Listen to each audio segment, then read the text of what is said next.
그래서 이제 우리가 우리 인생은 여기서 끝이 아닙니다. 계속 이제 이어지는 건데, 죽을 때 가져가는 게 세 가지가 있습니다. 보시한 거 가져갑니다. 내가 누구한테 준 거 가져갑니다. 내가 뭐 시계를 차고 있다가 죽으면 그 시계는 내가 못 가져갑니다. 누구 필요한 사람한테 주면 내가 가져갈 수 있어요. 보시한 거 가져갑니다. 그 다음에 계를 지킨 거 가져가고 수행을 한 것이 가져가게 됩니다. 이건 이제 안구따라 니까에 있는데, 이 보시와 계는 이 조금 어째 보면 공덕이 약한 공덕입니다. 수행이 가장 강한 공덕입니다. 그래서 이 행위경에 보면은 보시계를 조금만 하고 그 다음에 수행은 전혀 공덕이 없다. 이러면 우리가 죽어서 보시계는 좀 지켰으니까 사람으로는 태어납니다. 그런데 좀 불우한 사람으로 태어납니다. 그런데 이제 보시계는 어느 정도 하고 수행은 안 했다. 그러면 좀 아주 운이 좋은, 좀 좋은 조건의 사람으로 태어납니다. 근데 이제 보시기에는 아주 굳건하게 했지만 수행은 좀 안 했다 하면 욕계 천상에 태어납니다. 이제 우리가 이런 이제 어려운 수행을 이제 해야 될 때, 그냥 무작정 할 수는 없습니다. 수행을 할 수 있는 뭔가를 갖추어서 해야 돼요. 예를 들면 우리가 이제 물건을 뭐 생산하고 싶다. 그러면 이제 공장에서 뭐 설비를 갖춰야 되잖아요. 그렇듯이 이 수행자도 갖춰야 될 게 있어요. 그걸 우리는 이제 오건이라 그러는데, 그는 이제 그 빨리어로 인드리아예요. 인드리아는 왕국이란 뜻인데 시스템으로 보시면 돼요. 우리가 육건이라는 이야기 있죠. 아니비설신의 할 때 그때도 건을 붙이거든요. 그러니까 볼 수 있는 시스템이라는 거예요. 이게 들을 수 있는 시스템 이런. 그래서 이 수행자는 이제 5가지 시스템을 잘 갖추어야 수행을 할 수 있는데, 그 5가지가 믿음, 정진, 마음챙김, 삼매, 지혜예요. 그래서 내가 볼 때는 이 믿음이 모든 거의 출발점이에요, 사실은. 근데 이제 이 믿음이라는 걸 우리가 잘 보면 모른다는 겁니다. 처음 하는 사람이 모를 수밖에 없죠. 부처님도 처음엔 몰랐을 거예요. 그렇지만 이제 열심히 하다 보니까 알게 됐죠. 그래서 우리는 이제 모르는 상태에 누구든지 놓이게 돼요. 그 모르는 상태 때 이제 2가지 길이 딱 전개가 됩니다. 하나는 이거 나도 한번 해보고 싶다. 또 이거 뭐 좀 그럴듯하다. 이거 좀 한번 해보자 하는 게 믿음입니다, 사실은. 그에 비해서 이거 못 믿겠다. 나 이건 뭐 관심도 가지기 싫다. 그러면 이제 믿음이 없는 거예요. 그러니까 이 불교의 믿음은 그냥 좀 길만 나서고 관심을 가지게 하는 정도로서 충분합니다. 더 이상은 요구하지 않아요. 그 뭐 내용을 믿으란 말은 절대로 하지 않습니다. 그래서 이 믿음이 이제 출발점이 사실 됩니다. 그렇지만 믿음이 또 끝까지 아주 중요한 작용을 해요. 왜냐하면 우리는 부처님 제자 아닙니까? 그렇게 되면 부처님이 경험한 걸 우리가 다 경험하는 게 제일 좋습니다. 그런데 경험하지 못한 만큼 믿음이 작용을 해줘야 됩니다. 그렇지 않으면 문제가 생겨요, 이게. 그래서 믿음이 충실한 사람은 정말 부처님에 대한 믿음이 충실하면 그까지 가게 되는 거예요. 그래서 이 믿음은 어째 보면 시작이자 아주 그 어떤 목표를 도달할 때까지 충분히 언제나 작용해야 되는 요소예요, 사실은. 저도 이제 수행해 보면은 어느 정도 많은 걸 경험했어요. 그렇지만 부처님하고 차이가 있기 때문에 그 부분을 내가 어떻게 더 체험하고 공부할까 그런 걸 하게 됩니다. 그래서 믿음은 이제 굉장히 중요합니다. 이제 그래서 그 믿음을 바탕으로 정진건을 우리는 만들어야 돼요. 정진건은 뭐냐면 열심히 노력하는 거예요. 내한테 부족한 거를 계속 만들어가는 작업인데, 이제 불교에서 정진은 이제 4가지로 이야기를 해요. 나한테 안 좋은 거, 악한 법, 사악한 법, 그걸 없애려고 노력하는 거예요. 그 다음에 그것들이 지금 아직은 없지만 일어나지 않도록 노력하는 거예요. 그 다음에 우리한테 유익한 선법이 있다면 그걸 계속 노력하는 거예요. 또 우리한테 선법이 아직 안 일어났으면 그 선법을 일으키려고 노력을 하는 게 정진이에요.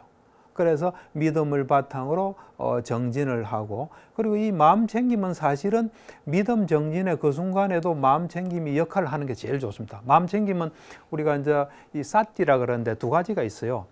부처님께서 이제 사띠를 할 때는 하나는 기억의 의미로서의 사띠, 또 하나는 현재 집중으로서의 사띠, 2가지를 이야기하는데, 기억으로서의 사띠는 뭐냐면 부처님한테 들은 거, 또 누구한테 내가 들은 거, 내가 경험한 거, 좋은 것을 항상 잊지 않고 머릿속에 있게 하는 거예요. 머릿속에 있어야 우리한테 작용할 거 아닙니까? 그죠? 그래서 항상 그거를 잊지 않는 거를 사티라고 하고 또 현재에 집중하는 것도 사티라 그래요. 그래서 여러분들이 그 경전에서 보면 사티가 마음 챙김이 놓으면 두 가지로 이렇게. 근데 요즘은 이제 현대에서 명상에서는 이제 현재 집중만 보통 강조하는데 불교는 그 이제 기억하는 의미도 있어요. 왜냐하면 사티란 말 자체가 기억한다는 뜻이에요, 사실은. 그래서 이제 이 불교에서 어찌 보면 가장 중요한 게 마음 챙김이에요. 마음 챙김은 언제나 있는 거예요. 우리의 선법 속에는 언제나 그게 있다고 생각하시면 돼요. 그래서 이제 믿음도 가지고 정진도 있고 사티를 항상 가지고 있다 보면 열심히 노력하면 삼매에 도달해요. 삼매란 건 우리 마음이 한 대상에 딱 이래 모아진 상태예요. 마음이 딴 데 전혀 가지 않는 상태예요.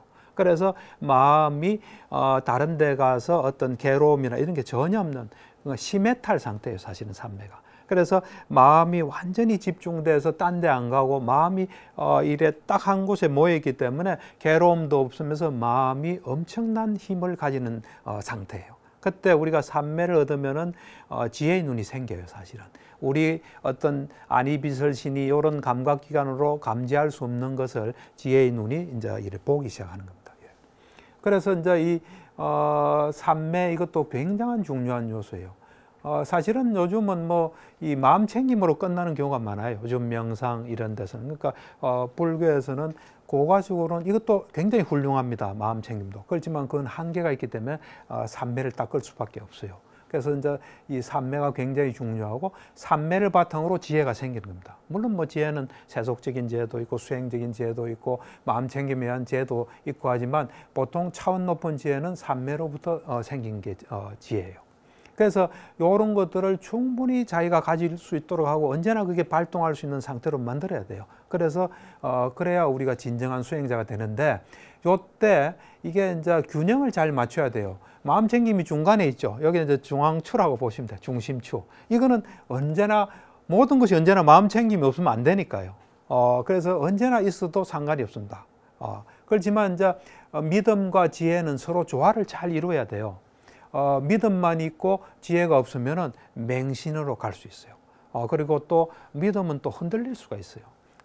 그리고 또 다른 사람한테 말할 땐 영향력이 없어요, 또 이게. 그래서 언제나 믿음을 가지고 지혜를 닦아야 되는데 지혜도 이게 이제 그 믿음과 지혜가 같이 이래 서로 견제 역할을 해줘야 되는 게 뭐냐면 우리가 좀 노력하다 보면 누구든지 지혜를 가질 수 있어요. 근데 한계가 있는 지혜죠.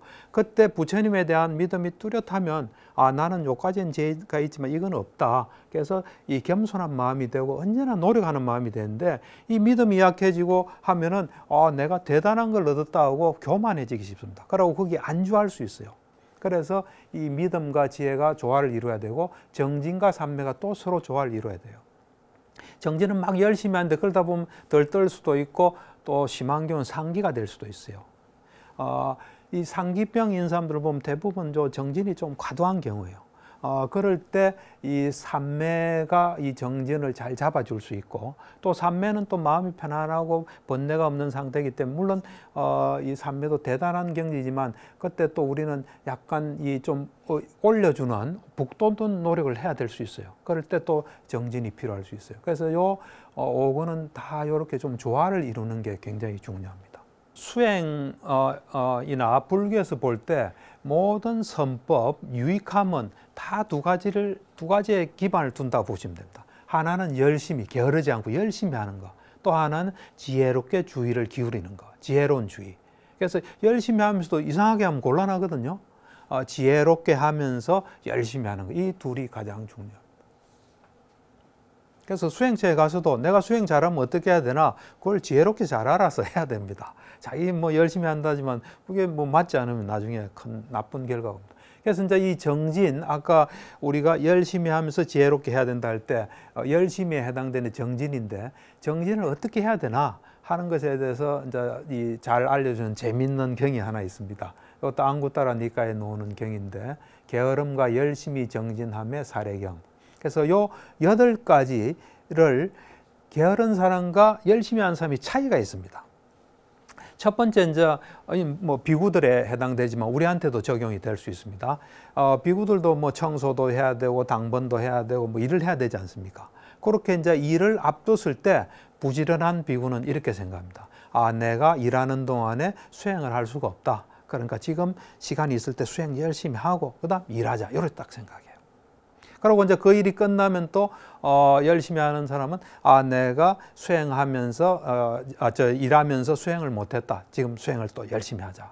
그게 부지런한 사람입니다. 게으른 사람은 이래 생각합니다. 이제 일을 해야 됩니다. 아, 일하면 피곤할 텐데 좀 쉬어서 하자. 에너지를 좀 비축하자. 이래가지고 쉽니다. 그다음 일하고 나면 아, 좀 피곤하다. 좀 쉬자. 그럽니다. 여러분들 좀 어떻습니까? 그다음 이제 비구도 길을 떠나야 됩니다. 길을 이제 떠나기 전에 똑같습니다. 아, 길 가는 동안 내가 공부하거나 수행 못한다. 지금 또 열심히 하자. 이제 그리고 길 가고 난 뒤엔 또 못했으니까 하자. 게으른 사람은 길 가려면 피곤하니까 좀 쉬자. 또 갔다 오면 또 좀 쉬자. 이래. 그다음에 이제 비구가 탁발에서 별로 많이 얻지를 못했습니다. 영양가 있는 것도 별로 얻지 못해서 좀 적게 먹었습니다. 그러고 나면 이제 부지런한 비구는 아, 내가 좀 적게 먹으니까 몸이 가볍다. 열심히 또 수행하자 그럽니다. 그다음에 이제 때로는 또 영양가 있고 푸짐하게 해서 충분히 먹었습니다. 그럼 이제 부지런한 비구는 내가 충분히 먹어서 에너지가 많다. 열심히 하자 그럽니다.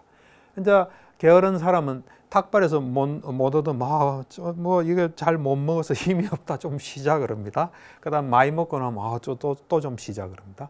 그다음 이제 사소한 병이 생겼을 때 부지런한 비구는 이 병이 크게 되면 내가 수행을 못한다. 수행하자 이렇게 합니다. 그다음 이제 병이 나았을 때 낫고 나면 아, 병이 있는 동안 내가 충분히 못했다. 또 하자 이래 됩니다. 이제 게으른 비구는 사소한 병이 생기면 좀 쉬자 이래 됩니다. 이걸 좀 쉬어서 다스리자. 또 병이 나으면 또 좀 쉬자. 그래서 이래 보면 요 차이가 이 부지런한 비구는 초점이 이 수행에 가 있는 겁니다. 어떻게 하든 수행할 시간을 확보하는 거예요. 근데 게으른 비구는 좀 자기 편한 거를 추구합니다. 그 차이가 있습니다. 차이가 좀 느껴집니까? 예. 그래서 이제 우리가 수행을 할 때 좀 어떤 이제 마음으로 해야 되나, 또 어떤 계를 지켜야 되나, 어떻게 해야 되나, 마음가짐에 대해서 잘 알려주는 경이 하나 있어 소개하겠습니다. 수타니파타에 나오는 경이고 제목은 계행이란 무엇인가라는 경인데, 이제 보면 손이 사람, 그러니까 자기를 지도해 주는 사람이겠죠. 뭐 비구 같은 법납이 높은 손이 사람을 공경하고 시기하는 마음을 가지지 마라입니다. 왜냐하면 그럼 자기한테 손해입니다. 그다음 이제 두 번째는 이 적절한 시간, 바른 시간입니다. 시간을 잘 챙겨야 됩니다. 그래서 이제 바른 시간에 스승을 만나서 이제 바른 그렇게 이제 잘 설해지고 또 잘 표현된 법에 대한 이야기를 바른 시간에 잘 듣는다. 그러니까 이 바른 시간이 참 중요합니다. 시간을 잘 바른 시간에. 그다음 이제 세 번째는 이 고집을 버려야 됩니다. 자기만의 어떤 집착, 고집 그런 걸 버려서 뭐 앞에 이야기와 똑같죠. 때를 잘 적절한 시간에 스승을 잘 찾아간다. 그다음 이제 네 번째는 자기가 가진 목표가 있을 거 아닙니까? 아란이 되겠다 또는 괴로움이 없겠다 그런 목표, 또 배우는 법, 또 자기를 다스리는 거, 청정한 삶을 항상 잊지 말고 그걸 항상 추구하는 마음을 가지라. 그래서 이제 그 다음은 법을 즐기는 마음이 돼야 됩니다. 저도 뭐 비구 생활을 조금 했습니다. 출가 생활 좀 하면서 산미도 하고 비구도 했는데 이 법에 대한 마음이 조금 놓쳐지면요, 이 출가자 생활은 굉장히 피곤한 생활입니다. 그래서 언제나 이 내가 법을 추구할 수 있어서 너무 좋다는 이 법을 되게 기뻐하고 즐기고 이제 법에 입각해서 사는 것. 그래서 이제 법을 비방하는 말은 절대로 하지 않고 그 법에 따라 생활할 수 있는 마음가짐, 이게 굉장히 중요합니다. 그러면서 우리가 이제 살다 보면 뭐 농담도 하고 뭐 화도 내고 여러 가지 좀 이상한 마음도 먹고 또 뭐 말도 거칠게 하는데 이런 거 다 버리고 자신을 안정시켜서 언제나 행동하라. 그래서 이제 성스러운 사람들, 고귀한 사람들, 이제 부처님 가르침을 잘 체득한 그런 분들께서 가르친 것을 기뻐하는 그런 사람들은 말이나 정신적으로나 신체적으로 가장 뛰어난 사람이다. 이제 부처님 말씀입니다. 그래서 그분들은 그 사람들은 평안과 온유함과 명상 속에서 지내고 그들의 어떤 아는 것과 지혜는 학식과 지혜의 핵심에 도달하게 된다. 요 7가지를 잘 하면은 이렇게 된다 해서 우리가 항상 이런 걸 좀 명심할 필요가 있습니다. 그래서 이제 우리가 수행하다 보면 이제 뭘 좀 경험할 수도 있습니다. 이제 경험한 걸 가지고 막 이래 이제 자랑하고 막 이래 이제 저 허풍 뜨는 그런 사람들 이래 이제 부처님이나 부처님의 어떤 제자들이 잘 이래 보면은 잘 질문하면 그 사람들이 이제 공궁에 처한다. 그래서 그런 사람들을 보면 지금 여기 있는 게 10가지입니다. 요 10가지 좀 안 좋은 것들이 있다. 그래서 하나는 뭐냐면 계를 잘 안 지킨다. 그다음 믿음이 확실하지는 못하다. 믿음이 확실하면 그런 건 안 하죠. 그다음에 이제 배운 것이 적다. 공부를 적게 했다. 그다음에 가르치기가 좀 어려운 사람들이다. 고집도 세고 뭐 잘못돼서. 그다음에 그 주위에 나쁜 친구들도 있고 게으르고 마음챙김 쌌띠를 놓쳤고 뭔가 이상한 자꾸 계략을 꾸미고 모시기 힘들고 지혜가 안 좋다. 이런 얘기를 합니다. 그래서 이런 10가지 법을 제거를 해야 부처님 법과 율에서 항상 이 발전이 있다. 그리고 이 10가지 법이 있다는 건 부처님께서 설하신 법과 율에서 태보가 있다. 그래서 이제 요 경이 그 자아자찬경입니다. 아무것도 따르니까. 그거 보면 이 비유를 이제 그렇게 막 자기 성취한 거 막 자랑하는 사람은 내 돈 가졌다고 허풍 뜨는 친구와 같아 하면서 이야기를 해요. 그래서 어떤 친구가 나 돈 많아 이래요. 그래서 이제 돈이 필요한 친구 와서 돈 좀 빌려줘 하니까 여기 파봐라 그래요, 땅을. 옛날에는 뭐 땅에다가 뭐 검을 묻든지 땅 파보면 돈이 없어요. 그러면 돈 없다 하면 저기 파봐라 그래요. 그럼 또 없어. 그러면 여기 파봐라 없어. 너 돈이 없는데 왜 돈이 있다니까 몰라 나도 정신이 없었던 것 같아. 뭐 그런 표현이 나옵니다. 그래서 우리가 이제 이 경지 그 선정입니다. 초선, 2선, 3, 4선 그걸 이제 얻었더라도 높은 경지에 이르러도 서성이나 이래 참 공경할 만한 존경할 만한 어떤 동료들을 떠나서 잘못된 뭐 세상 사람들하고 또 나쁜 동료들하고 어울리게 되면 애욕의 마음이 물들어서 낮은 경지로 떨어진다. 뭐 그에 대한 경도 있습니다. 그래서 이제 마지막으로 우리에게는 재산이 필요합니다. 살아가는데. 근데 이제 우리가 보통 세속적인 사람은 뭐 현금, 부동산, 주식 뭐 이런 걸 말하겠죠. 그렇지만 이제 그런 재산은 쉽게 없어질 수 있습니다. 이제 부처님 당시에 이제 이 경전에 보면 옛날에는 왕이 막 뺏어갈 수도 있고 막 불이 나서 뭐 비가 물에 뭐 흘러가기도 하고 사기꾼 또 뭐 이래 상속받은 사람이 잘못해서 없어지는 경우가 있습니다.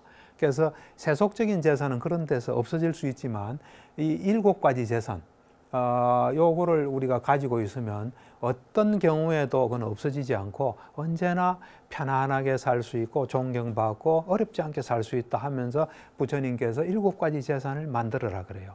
그게 이제 첫 번째가 믿음의 재산이에요. 믿음. 그 다음 계. 제가 이래 보면 믿음과 계가 아주 근본이 되는 겁니다. 이게 이 둘 없이는 그 다음이 진행이 안 됩니다. 믿음, 계. 그 다음에 우리가 이제 뭘 내가 잘못하고 좀 내한테 해로운 거 하면 부끄러운 줄 알아야 되거든요.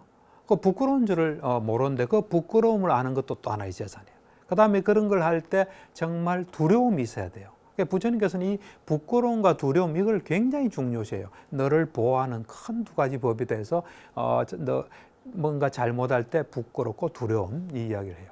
그 다음에 이제 우리가 항상 이제 배우는 거, 뭐 배우는 거란 좀 확대하면 내 주위에 내보다 나은 뭘 가지고 항상 배워야 됩니다. 배우고 또 좋은 책을 통해서 배우고 그런 배움. 그 다음에 남을 베풀고 보시는 죽을 때 가져간다 그랬죠.